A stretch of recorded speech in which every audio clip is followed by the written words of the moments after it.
કરાયેલા દબાણો પર દાદાનું બુલડોઝર ફરી વળ્યું છે। સરકારી જમીન કરાવાઈ રહી છે દબાણ મુક્ત। અંદાજે 10,000 ગેરકાયદે મકાનો ધ્વસ્ત કરવાની કામગીરી ચાલી રહી છે અને દબાણ હટાવીને 2.5 લાખ ચોરસ મીટર જગ્યા ખુલ્લી કરવામાં આવશે। ચુસ્ત સુરક્ષા વ્યવસ્થા સાથે હાથ ધરાઈ છે ડિમોલેશનની કામગીરી। કોર્પોરેશનના 7 ઝોનના એસ્ટેટ વિભાગની 50 ટીમો કામે લાગી છે। ડિમોલેશન પાર્ટ 1 કરતાં પણ વધુ તાકાત સાથે પાર્ટ 2ની કામગીરી ચાલી રહી છે। પાર્ટ 1 વખતે તો 4,000 જેટલા મકાનો દૂર કરવામાં આવ્યા હતા, પરંતુ આ વખતે 10,000 જેટલા જે કાચા પાકા મકાનો છે તે દૂર કરવામાં આવશે। 3,000 પોલીસકર્મી એસઆરપીની 25 ટુકડીઓ મેદાને છે।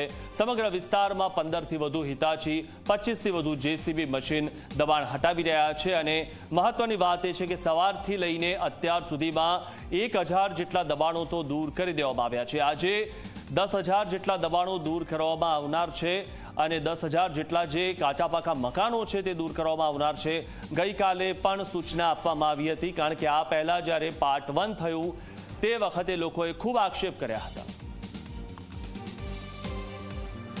તો આ વિશે વધુ માહિતી મેળવી અમારા સંવાદદાતા અર્પણ કાયદાવાલા પાસેથી। અર્પણ, સૌથી મહત્વની વાત એ છે કે જ્યારે પાર્ટ 1 થયું હતું ત્યારબાદ ઘણા બધા લોકોએ ફરિયાદ કરતા હતા કે અમને કહેવામાં પણ ન આવ્યું અને કોઈ સૂચના ન આપવામાં આવી, પરંતુ આ વખતે ગઈકાલે સ્પીકર પર કહેવામાં આવ્યું હતું, લોકોને જાણ કરવામાં આવી હતી કે તેમનો જે સામાન છે તે લઈ લે, એટલા માટે જે કાર્યવાહી છે તે સરળતાથી થઈ શકે।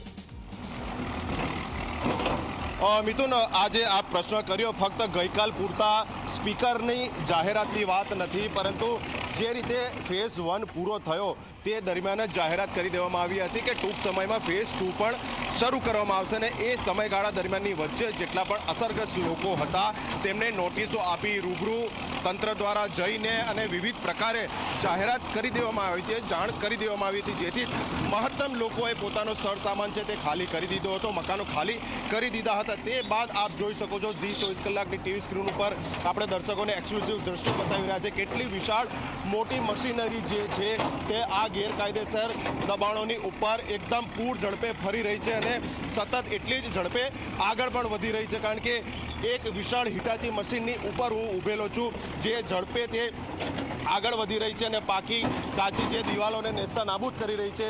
કેમેરા પર્સનને કહીશ આસપાસનો સમગ્ર વિસ્તાર છે તે બતાવે, જેથી કરીને આપણે અંદાજ આવે કે હજી તો કામગીરીની શરૂઆત માત્ર થઈ છે, ગણતરીના કલાક જ થયા છે અને કેટલા મોટા પ્રમાણમાં આ જેસીબી મશીનો, હિટાચી મશીનોએ જે ગેરકાયદેસર બાંધકામો છે ઢગલા, તેને કહી દેવાય કે જમીન દોષ કરી દીધા છે। એટલે ચંડોળા તળાવ ખૂબ જ વિશાળ વિસ્તારમાં ફેલાયેલું છે, એટલે સમગ્ર મ્યુનિસિપલ કોર્પોરેશનના 7 ઝોનની 50 કરતાં વધુ ટીમ કે જેમને અલગ અલગ વિસ્તાર સોંપવામાં આવ્યો છે આ ડિમોલિશન કામગીરી દરમિયાન।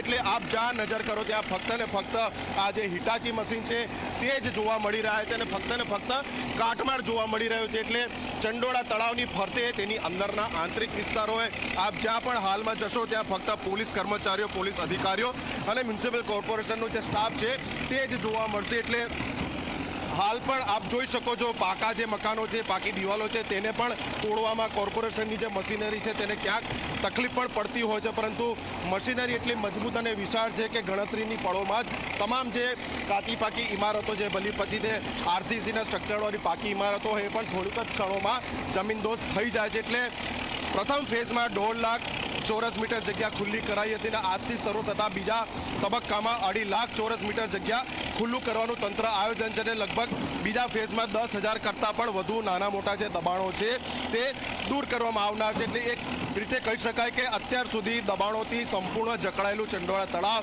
હવે આગામી 2 થી 3 દિવસના સમયગાળામાં સંપૂર્ણ મુક્ત થઈ જશે અને તે બાદ હાલ ઝી 24 કલાક પાસે એક્સક્લુઝિવ માહિતી એ પણ છે કે એકવાર તળાવ પરના તમામ દબાણો હટશે તે બાદ સુએજ ટ્રીટમેન્ટ પ્લાન્ટના એટલે કે ટ્રીટ કરાયેલા પાણીથી આ તળાવને ભરી દેવામાં આવશે અને જે માટે પણ મ્યુનિસિપલ કોર્પોરેશન દ્વારા પેરેલલ પ્રેઝન્ટેશન ચાલી રહ્યું છે, આયોજન થઈ રહ્યું છે। એટલે ટ્રીટ કરાયેલા પાણીને અહીંયા ચંડોળા તળાવમાં કઈ રીતે લાવવું તેના માટેનું પણ નક્કર આયોજન થઈ રહ્યું છે, પરંતુ આજે આ ફેઝ 2ની શરૂઆત થઈ ગઈ છે અને એક પછી એક જે મશીનરી છે તે સતત આગળ વધી રહી છે। મિથુન, જી અર્પણ, આપની પાસે આવીશું, આપ અમારી સાથે જોડાયેલા રહો।